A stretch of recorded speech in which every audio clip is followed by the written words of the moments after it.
Hey there, it's Brittany, and I am back with the July curated bead box. This one is my summer garden. If you haven't watched any of my unboxings from these before, they have a sister store where you can purchase extras of the beads if there is a code next to the list of ingredients.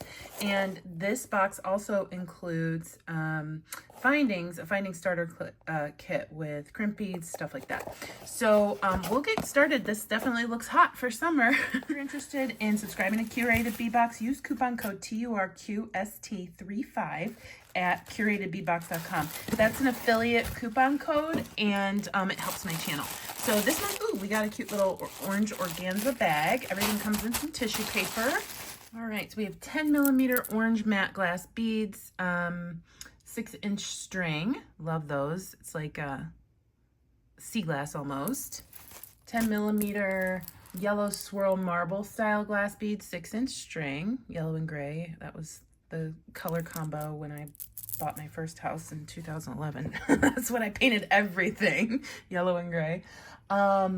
8 millimeter soft pink marble style glass beads, 16-inch string, so longer string. Sorry, my hands are messy. I've been painting beads all day. These are really pretty, just very soft pink. Now they are coated, so that coating can come off if you wear it on like a bracelet for over time. Coated beads I tend to use on earrings. All right, 8 millimeters red blossom spray glass beads. So these are red. I'm sorry, the glare from the sun's coming in, and they have little splotches on them. Cute. 6 millimeter red yellow marble style glass bead, 16-inch string. It's a good color palette for summer. 6 millimeter fuchsia gold drizzled glass bead, 10-inch string. Let's look at these a little closer up. So they are very, very bright colors. Approximately 1 ounce of Summer Blooms glass bead mix. So this is just a huge mix. Ooh, I love these crystals. These are really cool. We're gonna end up using those in something.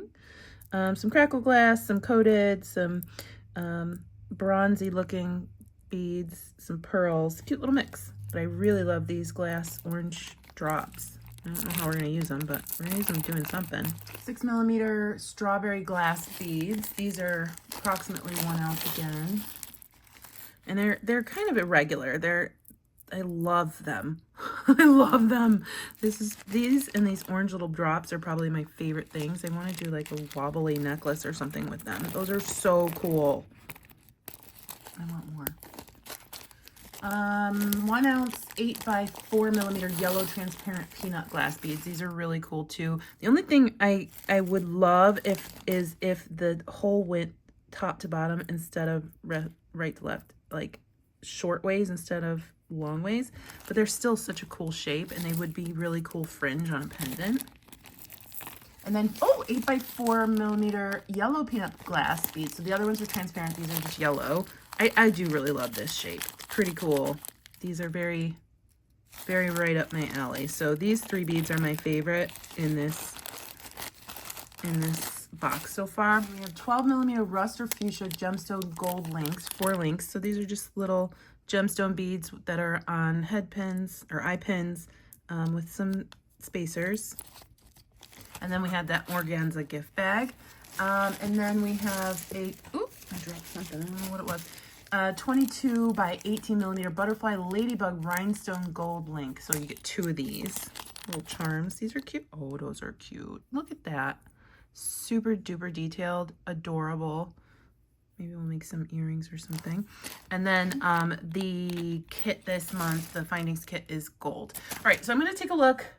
I'm probably gonna grab some stuff out of my own stash for a tutorial because I really wanna use this and I kinda wanna use these, but I don't have like a pendant here. So that's what I love about these boxes, is that you can incorporate your own beads. So I'm gonna go hunting and okay, so I found this chandelier pendant. I probably had it for a very long time.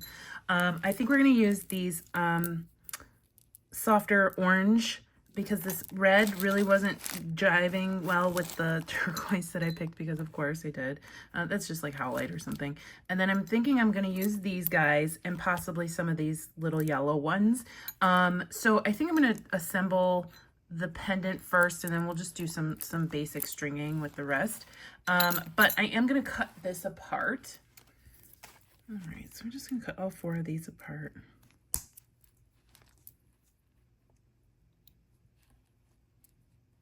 I don't know which order I want to go in there. I really want to get these yellow beads in, but I don't know if that's, we'll make it work. We're gonna Tim Gun this. So I got, instead of these gold spacers, I brought out some antique brass daisies, and I have a bunch of other antique brass beads that we might work in.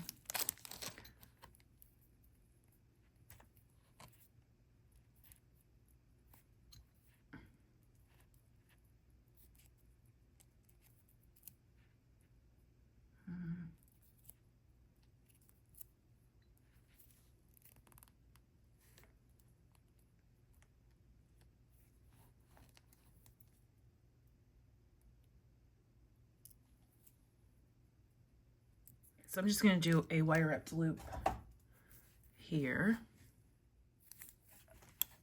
Sorry, that's paint. paint all over my fingers.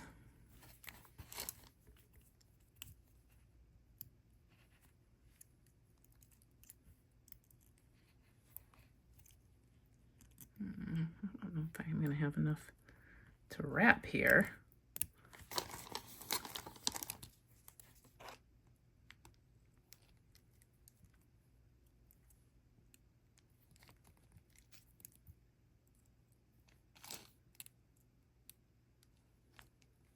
There we go.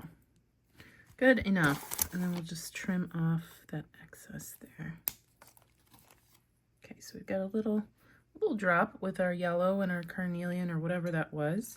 And then I am going to do, oh, I need some eye pins or wire, probably wire because I just wire wrapped. So here we go. It's 22 gauge.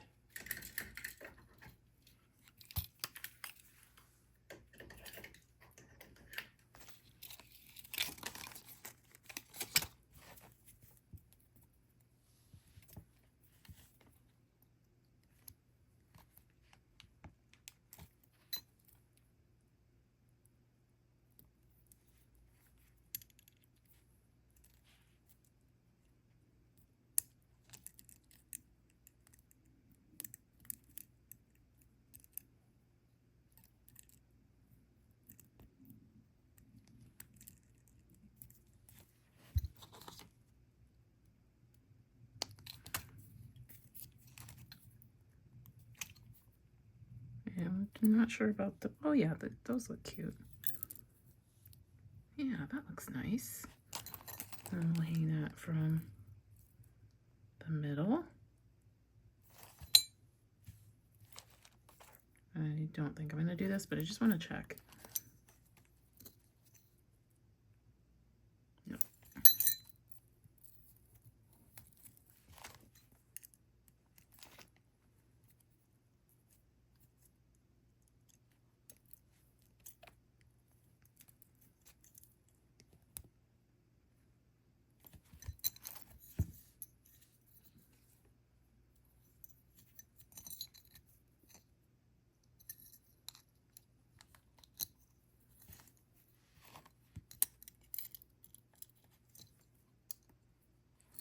All right, and then we'll just wire wrap that closed.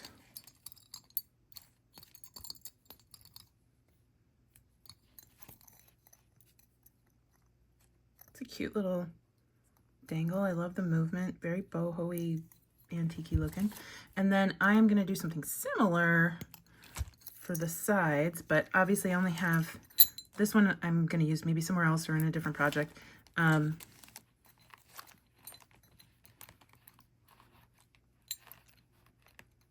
Trying to decide. I think I'm gonna move out, like skip here. I'll do something else there, maybe some chain. Yeah, that'd probably be a great idea. Put a couple pieces of chain here, and then do right like these, one over, do some more chain, do some more beads here, and then do some chain. So let's see, grab another ball head pin, another peanut, a couple of these guys. Oh, I had some out.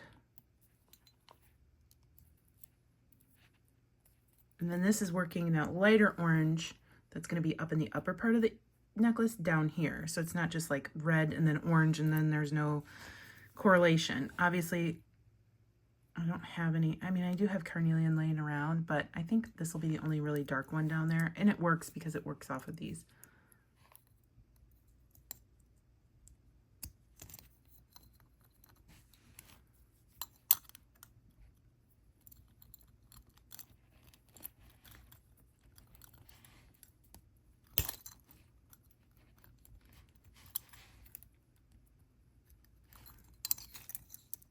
Oh yeah. All right, so I'll do the same thing on the other side. I'm gonna go grab some chain that I think matches, and we'll hang that in between these and on the other sides of them. But look how cute that is so far. Love it. Love it. Okay, so I have the pendant finished. I actually found 2 little carnelians hanging out on my desk, so that really helped tie in that darker one from the middle. And then I just took some chain. I only had a little bit, and it was just enough for this pendant. I think the empty loops look nice, but I might actually sell this necklace, so I didn't want to leave empty loops on something that I'm selling to somebody else. So I really love it. Think it's really fun. Love the movement. And then like I said, I just want to do something really simple at the top with the rest of these beads. And then the orange beads, and then I brought in some metal beads from my stash that I can potentially tie in. There we go. Sorry, it's just a mess. It's always a mess when we're making jewelry. And then I have some little potato chip wavy spacers, some weird Saturn looking beads, some filigree beads. So kind of brought out a bunch of different things. I think I'll start with the orange here, but I don't want, I don't know. Get some orange in. I don't want orange to like dominate it, but I do want it to be present because we're pulling up the orange from the bottom, making it relevant. I want our jewelry to be cohesive.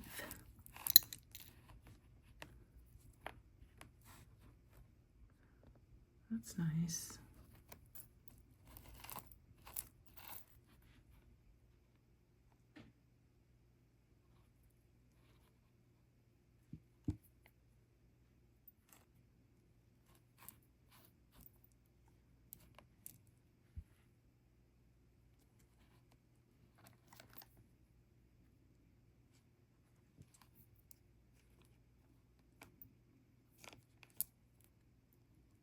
So I think that's the major design. I'm just gonna move this up a little bit so you can see. Gosh, look at all the mess that's over here. But and then I think I'm gonna do some chain on the back. I don't know if it's gonna be this chain or what, but I think I really like it. I really like it. And now I don't want to sell it, but I have so many necklaces. So I'm just gonna string. Actually, I'm gonna take my spacers, my potato chip spacers, and I'm going to put those between some of the beads as well.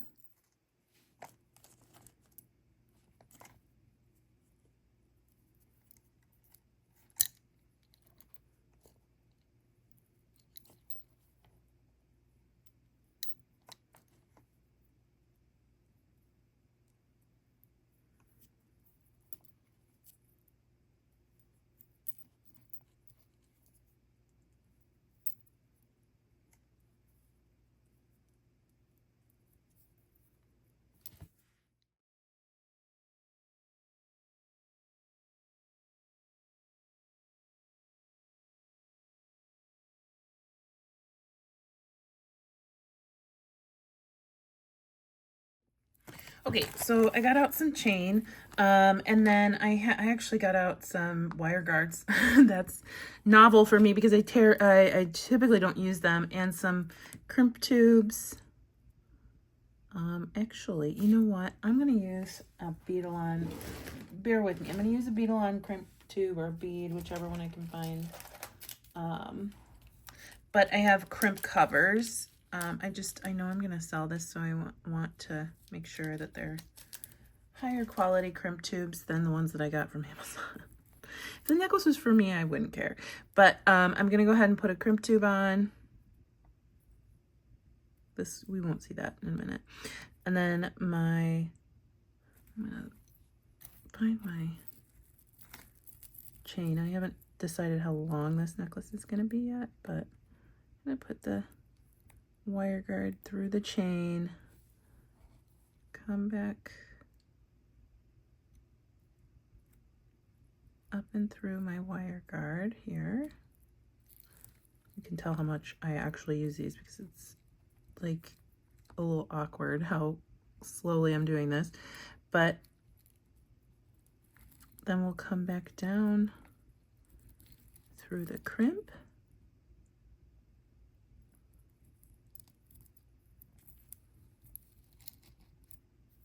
And we'll kind of squish that a little bit closer together. There we go. Move the crimp up and then find my crimping pliers, making sure that that is not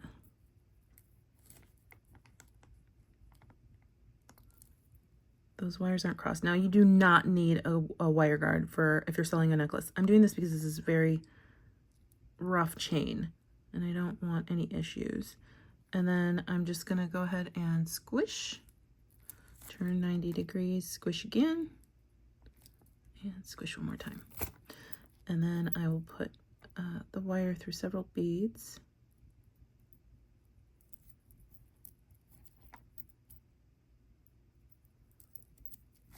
Move everything down from the other side of my wire, making sure there aren't any noticeable gaps, which there certainly are at the moment. Let me cut this off.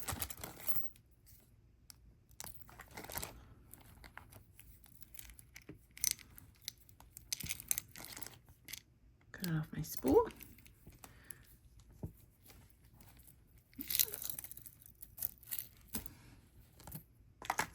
Now the problem is I just lost my other crimp tube. Oh, here it is. Done. Find my wire guard. This is where I need to measure how long I want this necklace. Have it bend the way I want the necklace to bend. Have my crimp tube on there. I'm gonna hook my, and then I'll end up cutting the chain in the back and putting a clasp on, so don't worry about that. And if I find a big enough clasp, this will be adjustable depending on where you want to hook it.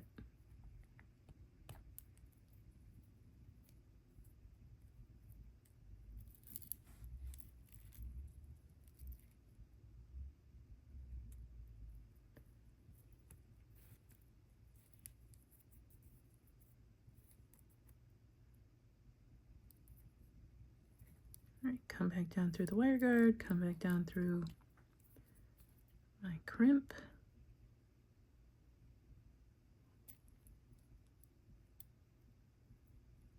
Crimp tube that I'm gonna kind of take care of before I crimp it, just so there aren't any issues later on.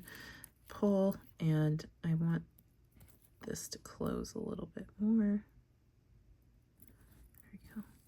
So if you can see that, there's a little burr on, and that happens sometimes on crimp tubes.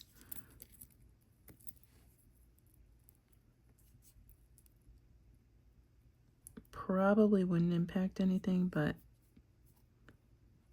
we could take it off. There was the one part that was hanging off. Okay, so then I'm just gonna pull, make sure there, again, aren't any noticeable gaps. Take my crimping pliers and squish. Oh, I actually did not put that in the right part. Squish. And then we turn 90 degrees, squish again, squish one more time.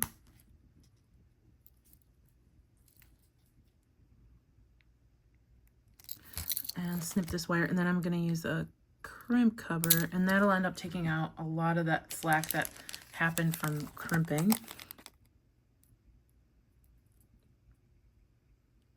To open these up, I always put my needle nose pliers in there and open. And now it's much wider. We can slip it around our crimp tube. Oh, if you need to, you can put 2 or 3 on your necklace. to take out some slack.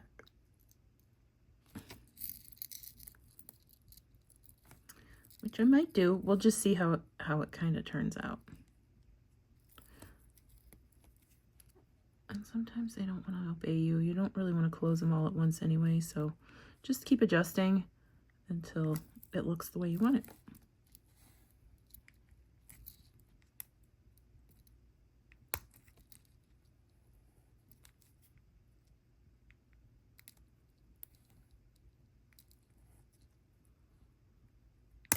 Oop. There we go. Good enough. And then I will do that on the other side. There we go.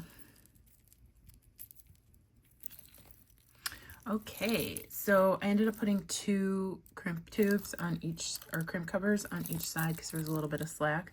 Love this necklace. Let me put a clasp on it.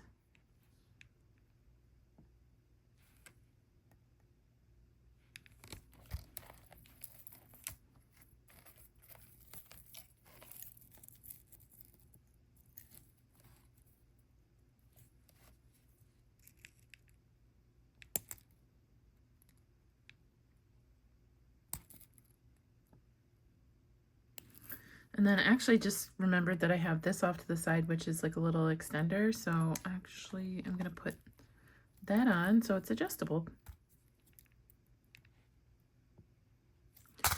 Very cool. Great way to use your beads in conjunction with a bead box.